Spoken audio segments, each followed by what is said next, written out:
Hello. അപ്പോൾ ഇന്ന് നല്ല ഫ്രഷ് അയല കിട്ടിയപ്പോൾ ഒന്ന് പൊരിച്ചെടുക്കാമെന്ന് വിചാരിച്ചു. ഈ അയല പൊരിച്ചത് കാണുമ്പോൾ എനിക്കെന്താ ഓർമ്മ തന്നെയെന്നറിയോ, എൻ്റെ സ്കൂൾ ലൈഫാണ്.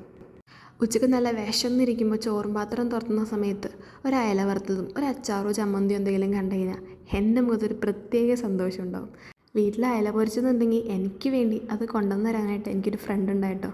ഇതാ ഫ്രണ്ട് കാണുന്നുണ്ടെങ്കിൽ ജസ്റ്റ് കമൻറ്റ് ബിലോ. അപ്പോൾ ഈ അയല പൊരിച്ചതിൽ ബേസിക് ആയിട്ടുള്ള മസാല ഞാൻ ചേർക്കത്തിട്ടുള്ളൂ. ഉപ്പും മഞ്ഞളും മുളക് പൊടിയും കുറച്ച് വിനാഗിരി ഒഴിച്ചിട്ട് വെള്ളമൊന്നും ചേർക്കാതെ ഒന്ന് കുഴച്ച് മീനിൽ നന്നായിട്ട് തേച്ച് പിടിപ്പിക്കുക. ഒരു 5-10 മിനിറ്റ് റെസ്റ്റ് ചെയ്ത ശേഷം നല്ല വെളിച്ചെണ്ണയിൽ മീൻ അങ്ങോട്ട് ഇട്ട് കൊടുക്കുക. കുറച്ച് കറിവേപ്പിലേക്ക് ഒന്ന് ഇട്ടിട്ട് തിരിച്ചും മറിച്ചിട്ട് നന്നായി മുരിയിച്ച് പൊരിച്ചെടുക്കാം. നല്ല ചൂട് ചോറും ഒരു അയല വറുത്തതും ഒരു അച്ചാറോ ചമ്മന്തിയോ ഇത് മാത്രം മതി എനിക്ക് ഒരു പറ ചോറുണ്ട്. സ്കൂളിൽ പഠിച്ച ഫ്രണ്ട്സായിട്ട് ഒത്തുകൂടുമ്പോൾ ഇപ്പോഴും ഞങ്ങൾ അയല വറുത്തതിൻ്റെ കാര്യം പറഞ്ഞ് ചിരിക്കാറുണ്ട്. അപ്പോൾ എല്ലാവരും എൻ്റെ ചാനൽ സബ്സ്ക്രൈബ് ചെയ്യുക, അതേപോലെ സപ്പോർട്ട് ചെയ്യുക. ബൈ.